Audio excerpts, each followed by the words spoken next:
would it take for EDSA to become a profitable business entity to a point that electricity supply becomes accessible and available to the public?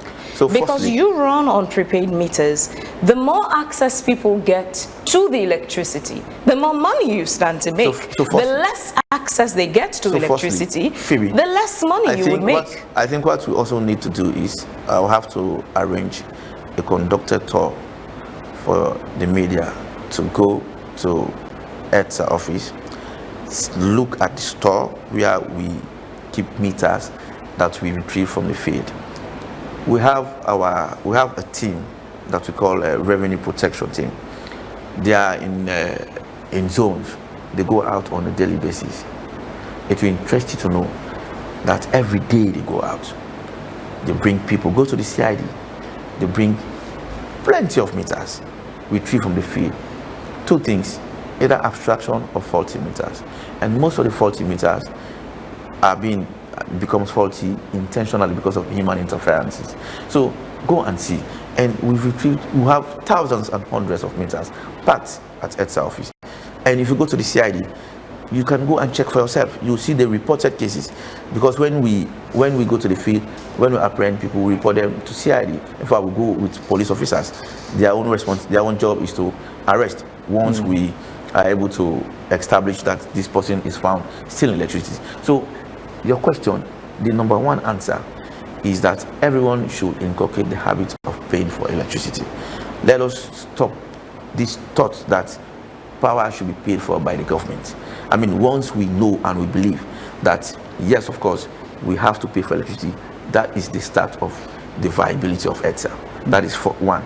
Secondly, we have made an application, and to our members of parliament, that is the Energy Parliamentary Committee, we want to tighten our laws. Because, I mean, if someone is found stealing electricity and the law is just probably you fine you basic amount of money, people may just intend, let me just go and pay and forget about it.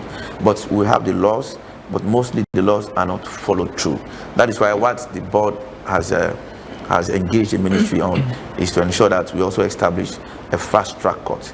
A fast-track court that will deal with EDSA matters on a daily basis, because we are getting rapid cases. Every day people apprehend people on the field, we bring them to CID. Of course, you know, once you hand over cases to CID, it's a different ball game. So what we want now, we've met with the judiciary. They are working towards ensuring that they establish a fast-track court for us in certain locations. Once that is established, and when our guys go out, they apprehend anyone, it's just to charge them to court for the crimes they are committing. So for me, also we are calling on Parliament to help us to tighten the laws. We are also calling on the judiciary to facilitate and fast-track the establishment of the fast-track court. All of this, if all of these are being implemented, then I will assure you that EDSA will continue to be viable and will start getting the monies, our monies from customers. Because as it stands, we are losing.